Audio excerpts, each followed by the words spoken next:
Selamat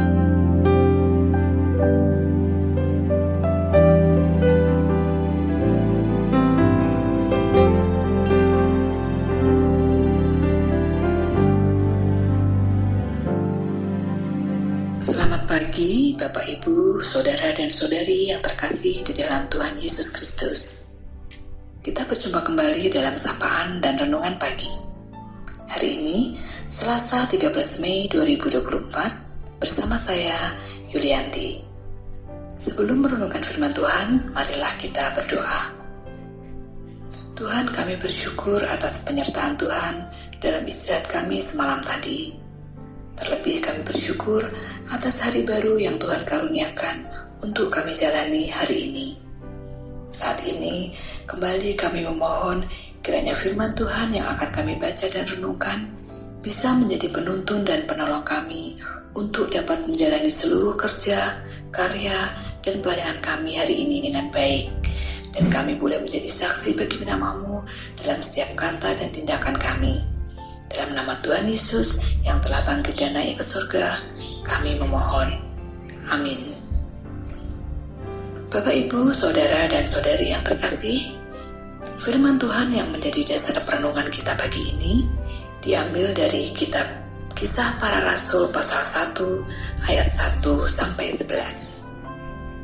Saya akan membacakan sebuah renungan dengan judul Perpisahan yang Membawa Pengharapan.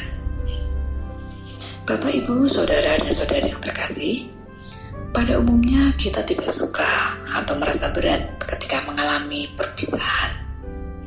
Kita mungkin pernah merasakan sebuah perpisahan, entah berpisah sementara atau bahkan berpisah untuk selama-lamanya. Para orang tua yang memiliki anak-anak remaja, mungkin sebentar lagi anak-anak mereka akan meninggalkan orang tua untuk melanjutkan studi yang lebih tinggi, keluar kota, atau bahkan keluar negeri. Pasti para orang tua akan merasa kehilangan, karena anak-anak akan tinggal jauh dari mereka. Tidak bisa lagi melihat anak-anak mereka secara langsung. Atau mungkin khawatir, bagaimana nanti mereka akan hidup jauh dari orang tua. Namun kesedihan itu juga membawa harapan agar anak-anak mereka menjadi lebih mandiri. Mereka juga pasti akan mendoakan dan mengharapkan keberhasilan anak-anak mereka dalam studi. Dan suatu saat, setelah mereka lulus, mereka akan bertemu kembali. Juga orang tua yang melepas anak-anak mereka ke jenjang pernikahan untuk membangun rumah tangga mereka sendiri. Pasti ada rasa kehilangan, karena anak-anak sudah akan mengurus diri mereka sendiri, lepas dari orang tua mereka.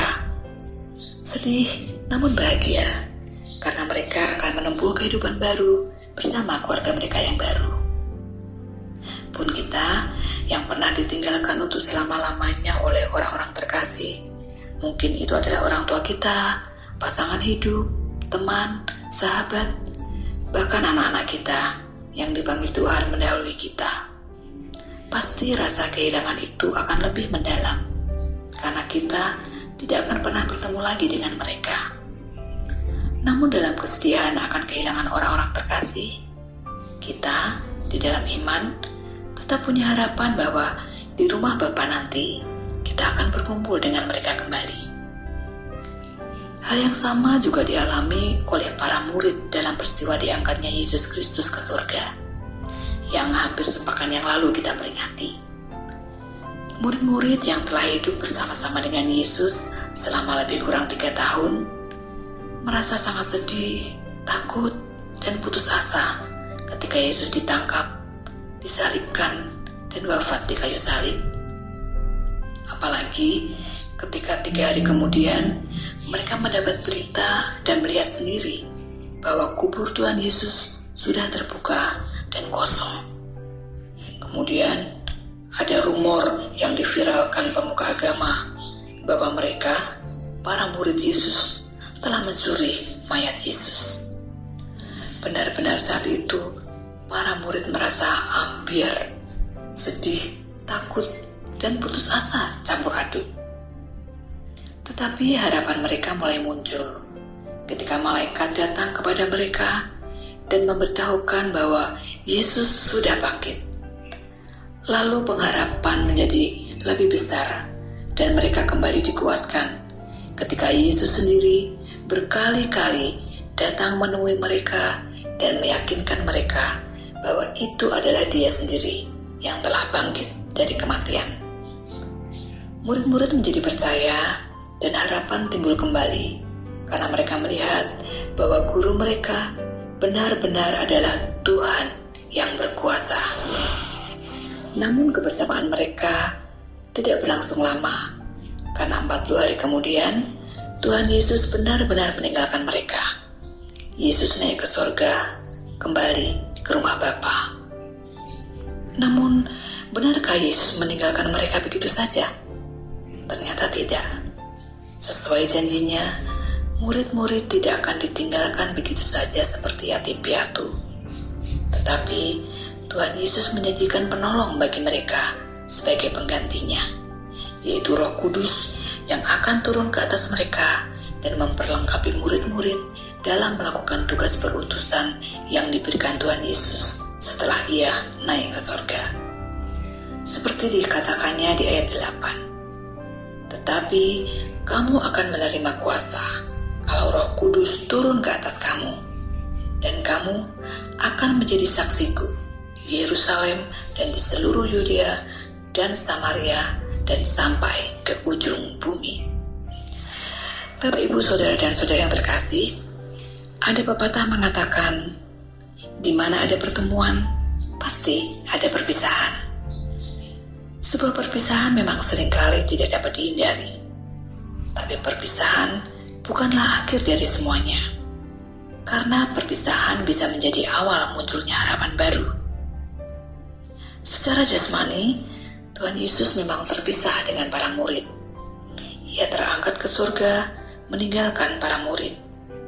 Tetapi Roh-Nya, yaitu Roh Kudus, akan tinggal selamanya menyertai para murid, sehingga mereka dimampukan untuk menjadi saksi bagi Kristus di Yerusalem, Yudea, Samaria, dan ke seluruh penjuru dunia.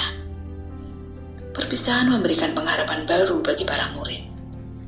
Bagi mereka yang mendengar kesaksian para murid, bagi mereka yang kemudian percaya dan menerima Yesus Kristus sebagai Tuhan dan Juru Selamatnya.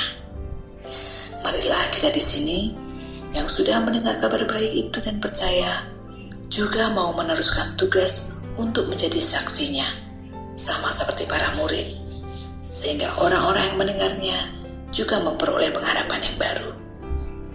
Amin. Mari kita berdoa.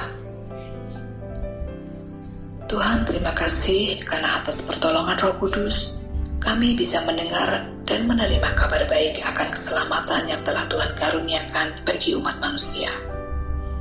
Kiranya Roh Kudus senantiasa menolong dan memampukan kami untuk hidup seturut dengan kehendak-Mu. Tolonglah kami dalam menjalani hari ini dengan pimpinan dan penyertaan Tuhan.